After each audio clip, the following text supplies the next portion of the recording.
I didn't weigh in on this one when it took place. So Jonathan Dahlen gets traded to San Jose.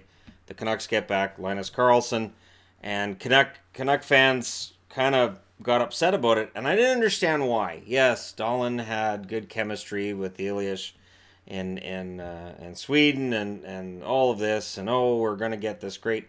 I think part of it is that there was a perception that the Canucks ripped off the Ottawa Senators for Burrows, and now we got no games out of the guy. Well, they traded for another prospect, and that's fine, and it's within Jim Benning's right to do that, although a lot of people were ready to throw him under the bus. Then he comes out and says basically, Dahlen wasn't willing to do the work and pay the price to get to that next level. We had this perception of what we wanted from him, and he wasn't living up to his advanced billing. To which Dahlen's response is basically, I wasn't getting the chance to be who I wanted to be. Now, Benning came out and said he demanded a trade. Dahlen's come out and said he didn't demand a trade. I don't really care. This is the funny part. Okay, for me, until a guy's played in the NHL, all bets are off. You don't know. You just don't know. There are so many players who've been really good in Europe, really good in juniors. They play the pro game, and it just doesn't work. Now, Dahlen's numbers in Utica weren't great. And people are quick to say, well, then that's on Utica. If Utica's trying to get him to play a two-way game, and what his statement basically says, I'll go through his statement. Let's go through his statement, because it's worth listening to. First, Vancouver-based reporter Tobias Dahlberg, he said, I find it difficult to get messages from Vancouver fans. They've written very hateful messages, and it ended with me removing both Twitter and Instagram. I have tried to keep myself in the dark now and focused on trying to feel a bit better. Seriously, this is the kind of crap that just drives me nuts. So this kid's like 20 years of age, 20, 21, whatever. And he's getting messages from fans who hate his guts because he wasn't happy in the Vancouver system. Seriously, he didn't project to be a huge star player. He still doesn't. He projects to maybe be, like his father, Rolf Dahlen, was a pretty good player. Scored, I believe, 30 goals a few times, couple of times, I think. But I know he was a very good two-way player, and I think the Canucks had the idea that he could do that. And he doesn't have that idea. So that's a quote from him. And then when we go further down, this is translated to English by Google Translator. 21-year-old Dahlen told Dahlberg he felt his offensive game was being stifled playing for Utica. Feels like I've been trampled rather than lifted. Instead of becoming a better hockey player, it's gone the opposite direction. I've not been able to do anything offensive without being afraid of being counted if I made a mistake. So that's, the wording's a bit off. Here's how I read it. That he's saying, I'm all offense, but when I would make a mistake, they would bench me. So instead of him getting a chance to improve his game and to learn from his mistakes, he felt like he was being held back in the organization. And I will say this, the American Hockey League, sometimes at the AHL level, there's more importance placed on winning by certain organizations at the American League level than there is on actual development of players. And that's tricky. You have to have that balance. It's good to have a competitive team at the American League level. It's good to have a great team at the American League level. But you also need to make sure it nurtures your prospects and that it is a teaching environment. So if Dahlen felt he wasn't being taught and demanded a trade, and he got it, I don't have a problem with it.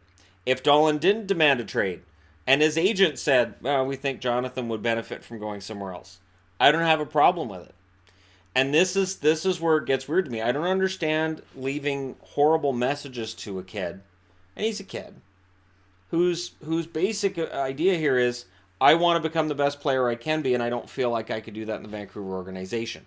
Now, if people are going to say, well, he should have just been patient, he's watched a year of his development flushed away. He doesn't want to see a second year of his development go in that same direction. So for him, there's 30 other organizations out there. Now, there's every chance that San Jose gives him a chance with the Barracuda and he blows it. There's every chance that he ends up going to a European league in a year's time and that, Canuck fans will be like, oh, see, guy sucks. Or there is also the chance that he'll develop pretty well with San Jose, a team that's known for developing his prospects rather well when they have that raw talent. San Jose's issue's always been they draft so late, and they do trade a lot of draft picks. So the sheer number of prospects coming up for San Jose hasn't been great, but what they've had and what they've been able to cultivate has been impressive over the last decade and a half. I don't get it. I genuinely, I don't. That's why I didn't weigh in on the trade at the time, because I thought, there's probably going to be more to come out of this, because, Canuck fans were upset when it took place, and I wasn't.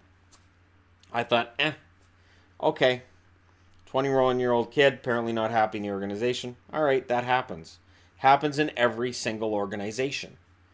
There is no organization that you can say, well, there's never been a prospect that's been frustrated there. It happens. And sometimes a prospect goes on to another organization and does really, really well. You look at Nino Niederreiter when he was with the Islanders, goes to Minnesota, everything goes great. Then Minnesota gets tired of him, he goes to Carolina, and he starts scoring again. It's just, it's the way things work. Josh Ho-Sang, if he gets out of New York, if he gets off the Islanders and another team gives him a shot, it's quite possible Ho-Sang becomes a very solid top six forward. It's also possible he never develops at all. Because that's kind of how these things work. I don't have any hatred for Jonathan Dahlen. I don't understand why people do. I think sometimes there's more credence given to these negative comments than there should be. And, the one thing that and it's funny because I was actually going to do a video on this on the Entertainment Guy channel. I just haven't got around to it yet. I'm waiting for exactly the right moment to talk about it, is rage culture. And it's the people that they wake up just looking for something to be angry about. And I've worked with people like that, who they come in and it's like, oh, what's he PO'd about now? What is he yelling about? What is he yelling about down there? Does anybody? And there have been coworkers where we'll talk amongst ourselves and what do you think he's yelling about right now? He's throwing stuff. What do you think he's? And we'll debate about whether it's he's mad at a coworker or he's mad at a machine. And we'll go down and find out. And now these people all have the internet. They all have keyboards. And today some of these people have decided they're mad at Jonathan Dahlen. And it's going on. And I don't get it. And this is where when people say, oh, last week I'm talking about the Islander fan base. What are you? You're a Canuck fan. Oh, no. There's toxic people in every single fan base. And there's toxic responses to reasonable situations. This is a kid that's saying, I want to be an NHL player. I want to play. I think my best chance is probably not in Vancouver. Or he never said it. Maybe Benning's throwing the kid under the bus. Maybe Benning's terrified this trade's going to come back to haunt him. So he's going, the kid demanded a trade. Maybe it was the agent. Maybe there was a miscommunication between player, agent, and team. Maybe the agent went to the team and said, we think Dahlen deserves to play somewhere else because he'll have a better chance. And Dahlen was in the dark. Or Dahlen, maybe you told him, said, I'm not very happy right now. The agent takes that, goes to Benning, and Benning goes, well, if he wants out, he's out. The only people who know for sure are Jonathan Dahlen and probably Jim Benning. Because again, if there's a conversation that goes player, agent, and GM, the agent may very well not necessarily misrepresent what was said by his player, but he may look at his player and go, you know what? I don't think this organization's going to work for Jonathan Dahlen, which means when his next contract's up, I'm not going to make as much money for helping him sign his contract, so it's probably in his best interest to move on. So my point here is this. There's no one bad guy in this. And I'm not going to look at the kid that the Canucks acquired and say, well, this kid's a bust. He hasn't played a game yet. He hasn't been on the ice wearing a Canucks jersey at all. I'm bewildered by this. It's the idea that this player is going to be a bust before they've played a game, or you're gonna hate this deal. Yeah, but I'm old enough to remember when people got mad at the Canucks for not drafting Kyle Beach. I remember when Brock Besser got drafted, and there were people saying, "Well, who's this guy?" I myself questioned drafting Pettersson when it happened. The difference being, I certainly wouldn't have gone on social media and have said horrible things about it.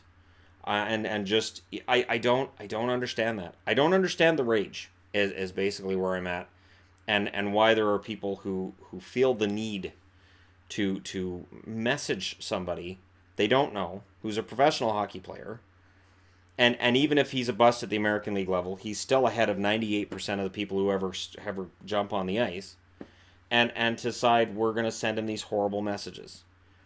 it makes Canuck fans look bad. But I don't think this is just on Canuck fans. I know it happens with other fan bases as well. But seriously, we don't know what this kid said. We don't know for sure what happened because we weren't there. So there's no point in throwing shade at the kid. I wish him the best of luck. I would love to see Dahlen come up for San Jose next year and play a really solid game with them, because if he does project to be what his father was, he's going to be a very solid NHL player. And I don't care where he plays. I really don't. I don't understand that. I'm a hockey fan first and foremost, more than I'm a fan of any one team. So for me, I try my best to see the big picture with a player. For instance, Ryan Kessler hitting his 1,000th game. Congratulations, the guy's a warrior. Fantastic reaching that total, especially considering the amount of time he spent in the American League at the start of his career, and the amount of injuries he's dealt with throughout his career. You know, like it's weird to me, the culture of rage that we see right now, and it's towards everything, but towards this kid that just wasn't happy with the Canucks organization. Just move along. It's not like the Canucks are a team that's devoid of prospects.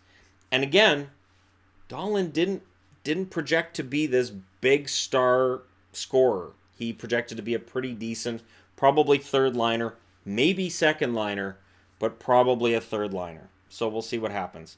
Let me know what you guys think in the comment section below. I'm going to link to the article from the province on this, and what they had to say about it. Because I don't get it. I don't understand the rage, and to me, this kid hasn't done anything wrong to me or necessarily to the Canucks organization, and it's weird. But let me know what you guys think. As always, don't forget to hit like and subscribe if you're browsing your way through. You just happened upon this video, and I hope this dies down over the next couple of days. Again, I didn't report on it during the trade deadline because the trade broke after the deadline, and I thought, you know, there's going to be more to this when I heard what Benning said, and now we're hearing this, and then the social media. I want this to be the end of it, though. I really hope this is the end of it. Thank you guys so much for watching, as always, and I'll talk to you again soon.